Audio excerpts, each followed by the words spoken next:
Welcome to Star Wars Mania, the channel where the galaxy far, far away, is ever closer. Today we're talking about one of the most mysterious, fascinating, and iconic elements of the entire saga, the Force. That same energy that has guided the Jedi for millennia, and seduced the Sith with the promise of absolute power. But what is the Force, really? Is it just a supernatural power? Is it religion? Is it science? Or is it something beyond all this?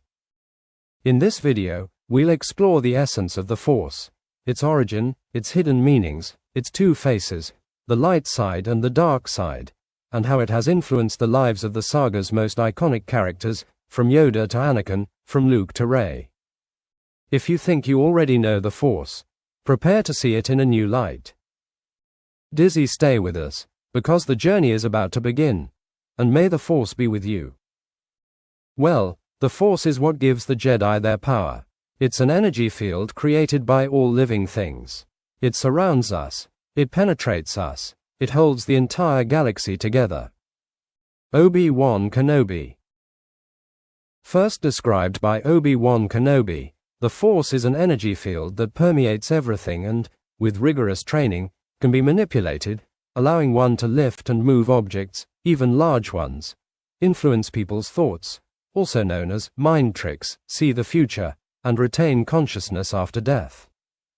If one learns the dark ways of the Force, it is also possible to generate lightning and even bring the dead back to life. Fear is the path to the dark side. Fear leads to anger, anger to hatred, hatred leads to suffering. Yoda. There are two sides to the Force, the light side and the dark side. Once you have chosen the path to the dark side, even once, it will forever dominate your destiny. The dark side is not stronger than the light, merely faster, easier, and/or more seductive, as Yoda explains to Luke Skywalker. The Jedi are masters of the light side and use these powers to bring peace and justice, while the Sith, followers and prophets of the dark side, use their abilities to increase their power.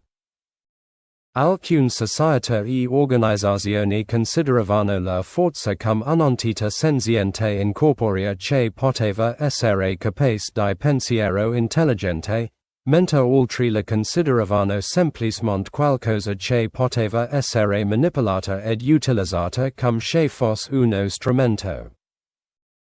An individual's Force potential is apparently measured in sentient creatures by the midi-chlorian count.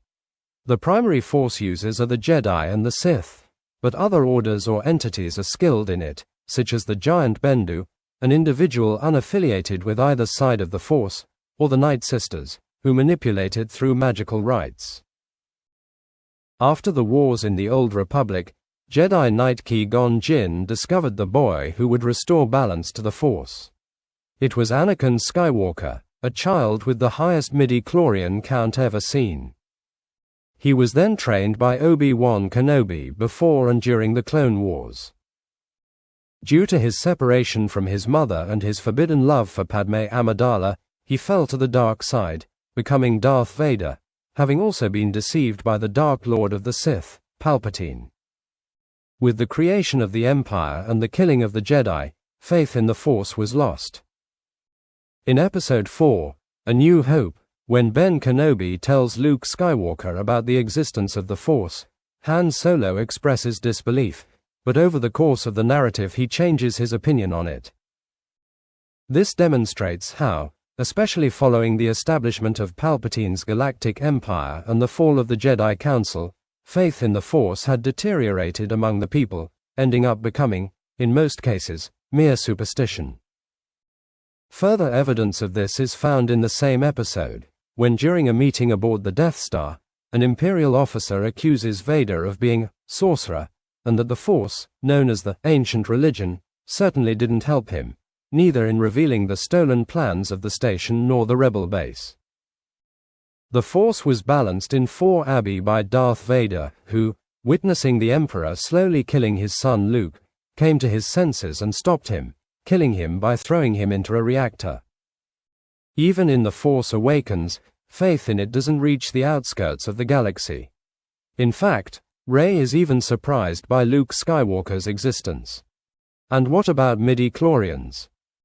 Midi-chlorians are an intelligent, microscopic life form that live symbiotically within the cells of all living things. When present in sufficient numbers, they can enable their symbiosis to sense the pervasive energy field known as the Force. Midi-chlorian numbers are linked to Force potential, ranging from a baseline human level of 2,500 per cell to high-level Jedi. The highest documented midi-chlorian level is that of the Jedi Anakin Skywalker, who was conceived by them. Midi-chlorians are counted through blood analysis. The Jedi used this method to find Force-sensitive children before their order was purged by the Empire. With the rise of the Empire, the search for Jedi children was outlawed, although midi-chlorians continued to be tested, sometimes by the Empire itself to track down hidden Jedi or Force sensitives. Knowledge of this was diminished and censored when it was branded an illegal medicine. Midi-chlorians were only rediscovered after the founding of the new Jedi Order. When it wasn't forbidden, the study of midi-chlorians was divided between those who could use the Force and those who couldn't. While medical teams worked to understand the relationship between midi-chlorians and the Force, Jedi healers performed their own studies on the organisms. Other secret studies were conducted by the Dark Lord of the Sith Darth Plagueis, who discovered a way to manipulate midi-chlorians to gain new life. Midi-chlorians were microscopic, intelligent life forms that served as organelles for the life of cells, living in a symbiotic relationship with them. They provided the perception of the Force and of a common consciousness that unites all living things. Midi-chlorians were isoforms on every life-sustaining world. In fact, midi-chlorians were necessary for life. They also allowed a connection to the energy field known as the Force. When present in sufficient numbers, midi-chlorians could allow the host organism to perceive the Force, and this connection could be strengthened by clearing the mind, allowing the midi-chlorians to speak, communicating the will of the Force. Starting with a minimum number of 2,000 per cell for non-Force sensitives, the average human being was just under 2,500 per cell, while the average for Force sensitives like Nova still was just under 5,000. The Jedi had a particularly high number. One of them, Anakin Skywalker, had the highest number of midi-chlorians in his blood, just over 20,000, higher than the all-powerful Jedi Master Yoda. When Skywalker lost his body in the lava, his few remaining cells continued to harbor midi-chlorians. Power in the Force derives from the vast number of midi-chlorians per cell, although there are hereditary abilities that can compensate for the possible lack of these organisms. In fact, while many Force powers can only be used with a high number of midi-chlorians, this would not be a unique case. While many medical theories claim that midi-chlorians were created to connect other macroorganisms to the Force, and some Jedi believed this, midi-chlorians were actually created by the Force to serve as a conduit between it and other life forms. A high number of midi-chlorians does not mean great skill in the Force. A Jedi with a low level of them can have the same abilities as a Jedi with a higher number. Midi-chlorians can be influenced by the Force to create new life, a technique developed by Darth Plagueis. There's always the possibility that they themselves will create life and conceive a child. It's believed that Anakin Skywalker was conceived by midi-chlorians, without a biological father. This was considered impossible by many Jedi, and the idea only caused shock when the Jedi Council was informed of it.